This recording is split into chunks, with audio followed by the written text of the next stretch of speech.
Hello, BookTube. I thought I'd come to you with another list. I've been asked about poets, and because August 21st is Poets' Day, so what better to do than a list of poets? And it's easy for me to do. The weather has been getting better, and it's cooling down to a large part, so I can begin to read. However, things are unsettled here at the moment. So for the next week or two, I won't be doing a lot of reading. I'll try to do some, and I can do uh, videos like this because they're easy to do. So I've got a few other ideas for other lists. And we'll see how it goes. But it's going to be just when I can get back into reading. I will not have sort of a lot of time to do it. So we'll see.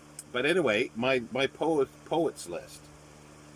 Now these are poets that I really like. Again, it's not saying that these are the best poets. Many of them are listed as the best poets of all time. Yes, and they're all English writing poets. There's no translation here because I thought I can't really well, see, is it the poet or is it translator? But I that might be another list to do. So at some point, translated poets.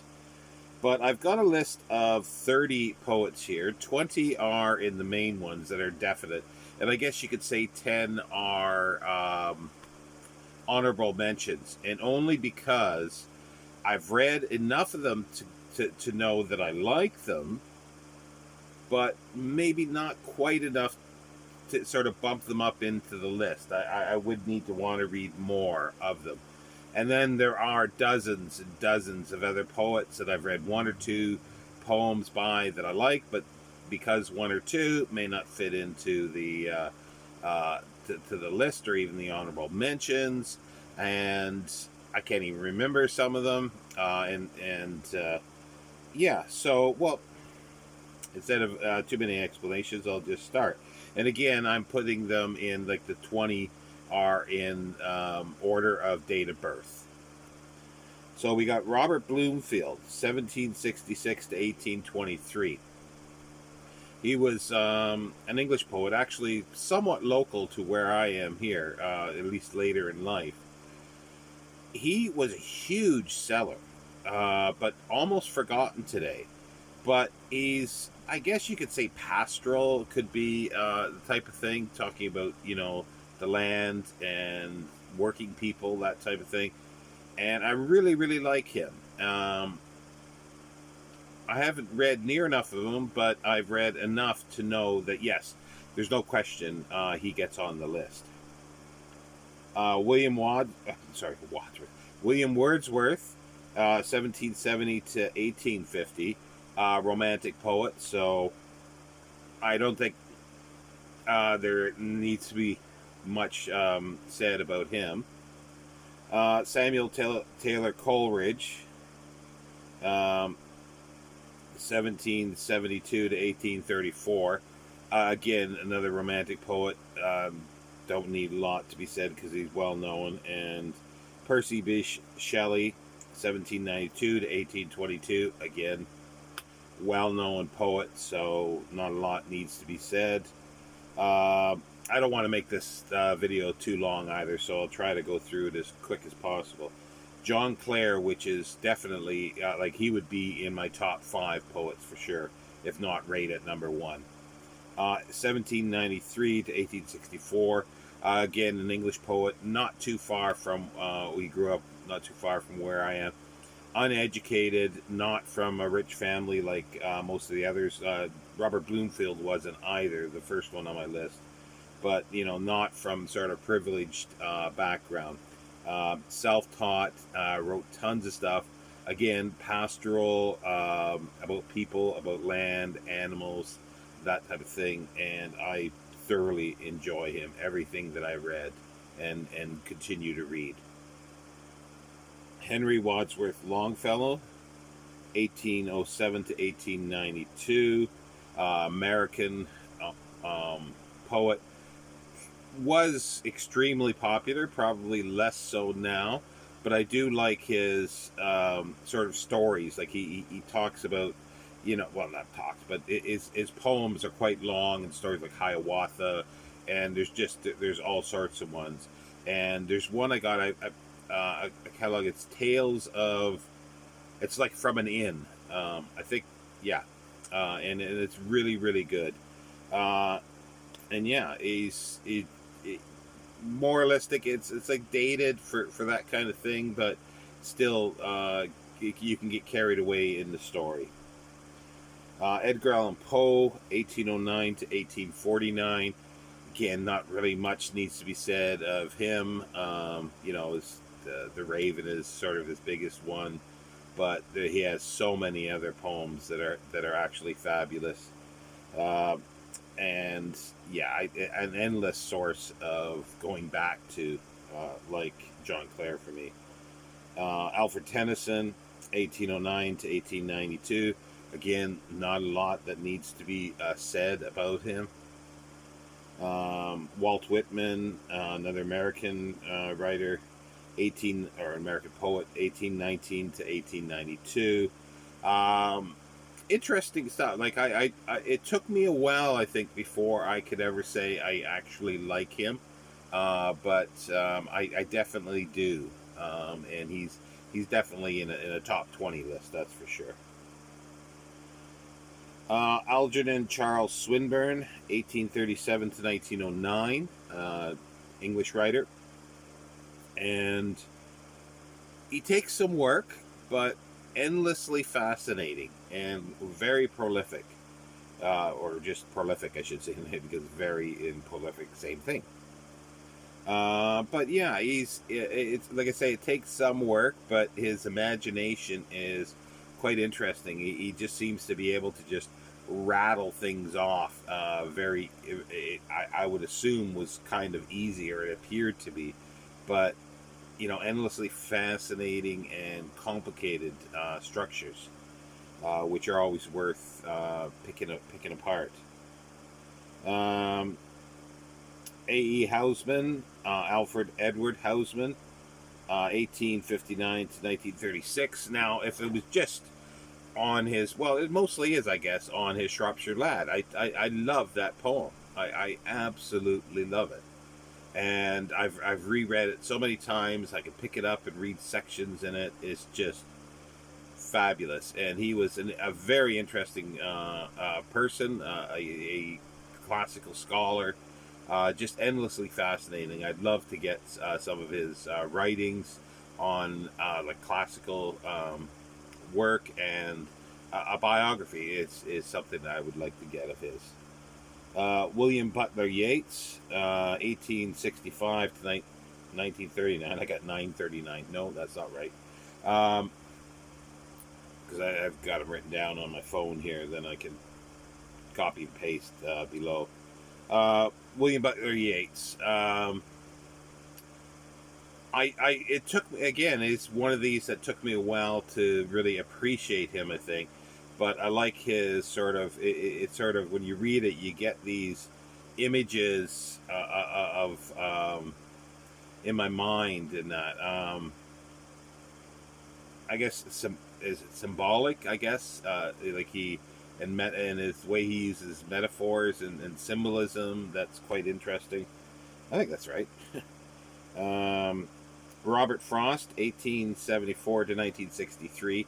Now, here's a writer that, in many ways, rightly so, people say, well, they're tired of him, and because he's flogged to death in schools. However, I still like his stuff. Again, I like his rural sensibility.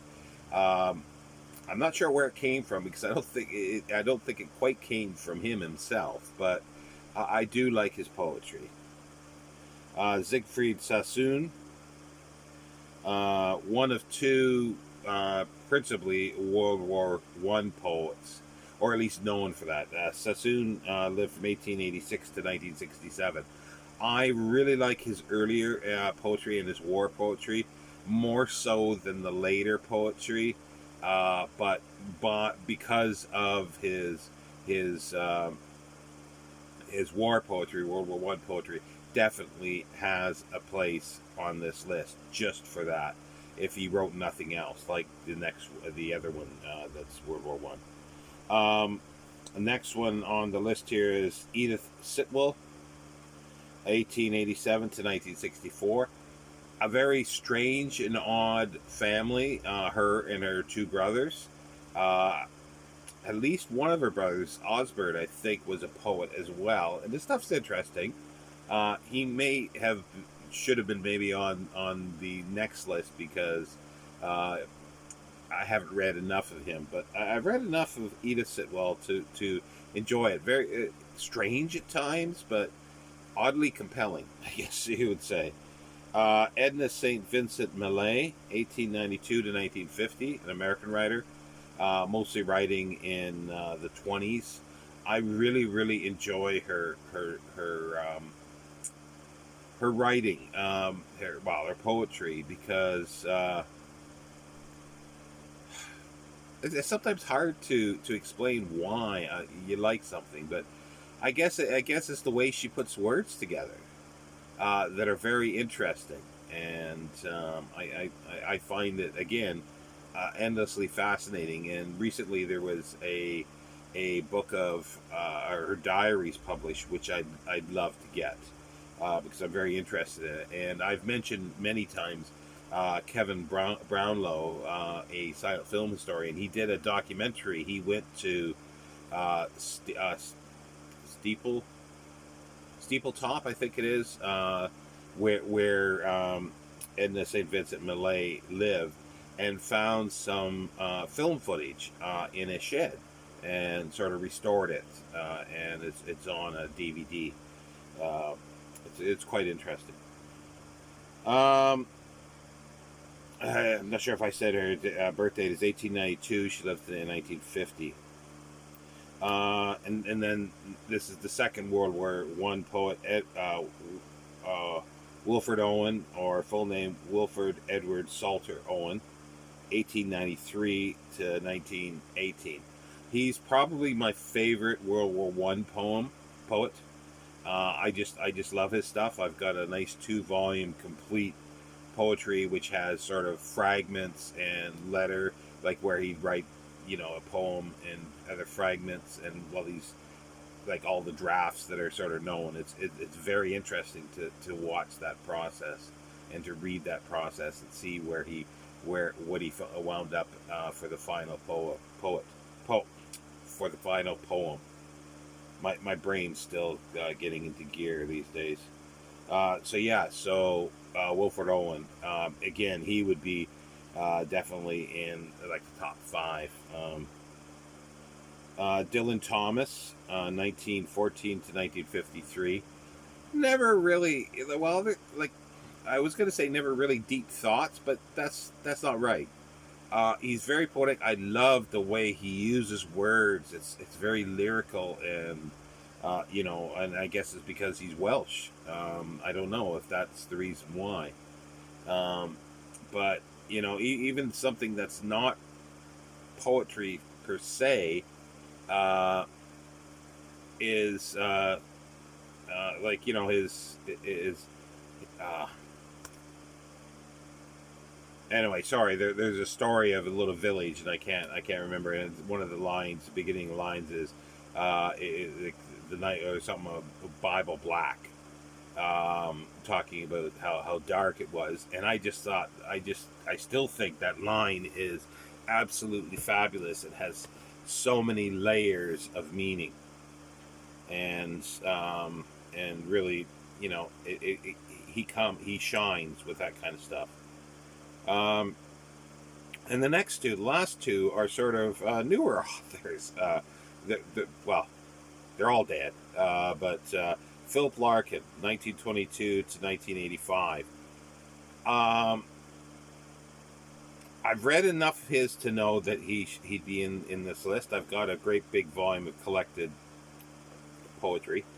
and some of it is absolutely fabulous. Some of it, maybe not so, but he's written so much or it appears to, that he's there's enough good stuff to outshine the stuff that I sort of hum and haw over and go, maybe not that one's not the greatest. And the last author for number 20 here is Clive James, 1939 to 2019. That's sort of a good pairing because they were friends. And I like Clive James. I like him. If I didn't put him on the essay list that I did, that was a gross. I can't remember, but he should have been on the essay list or the longer essay list.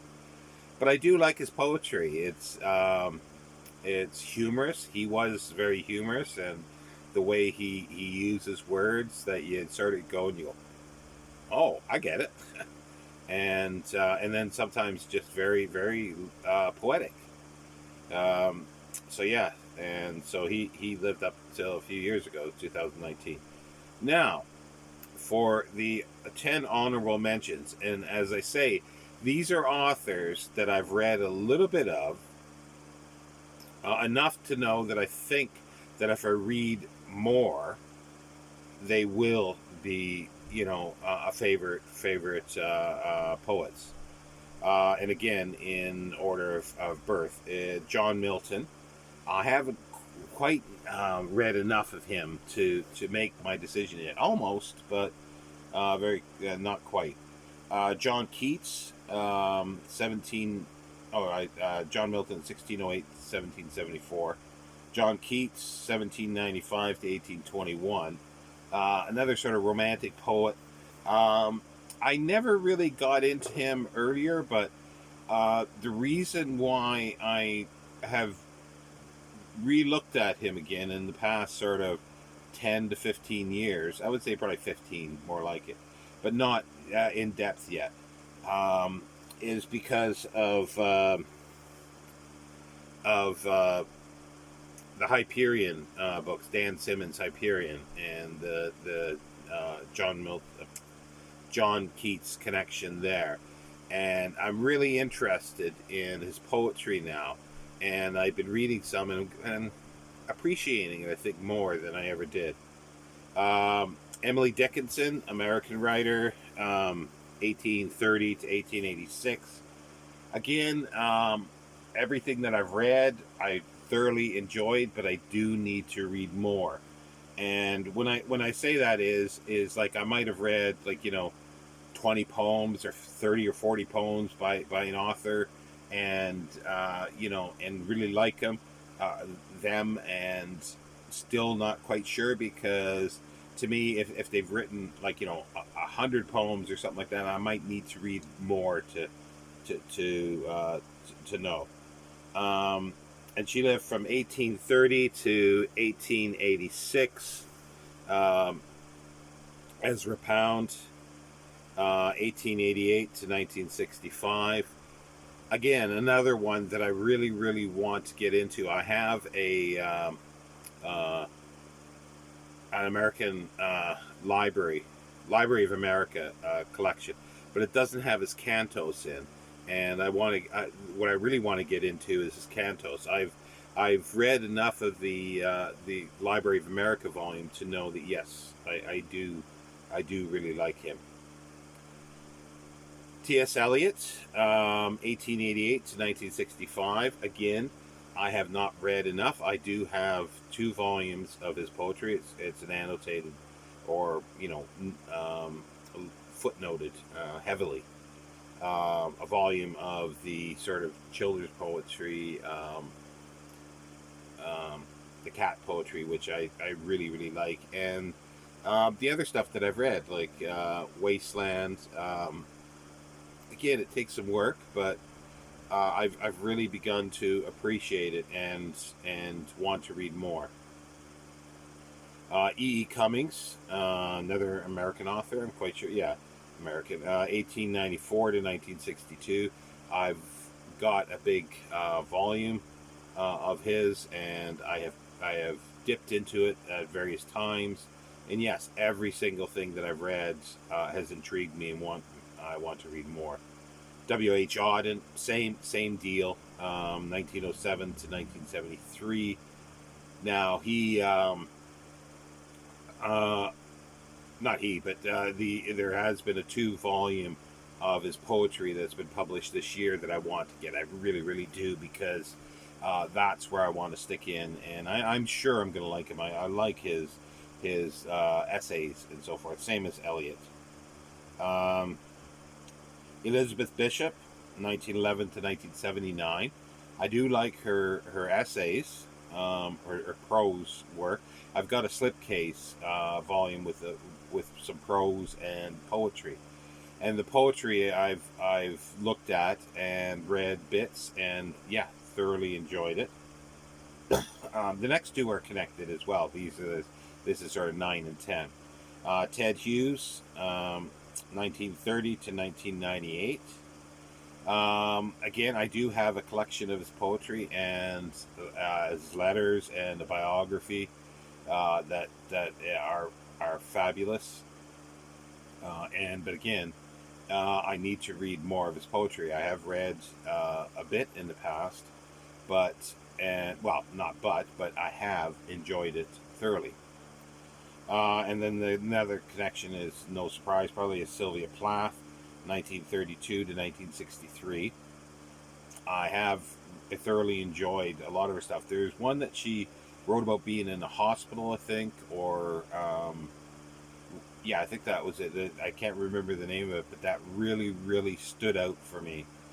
But I don't have a collection of her poetry. I have a biography, which I have not read yet, the Red Comet, or whatever it's called, I think. I've got a collection of her letters and her diaries, which I've dipped in and find it absolutely fascinating. And everything that I have read in the past, her poetry, I've thoroughly enjoyed. So yeah.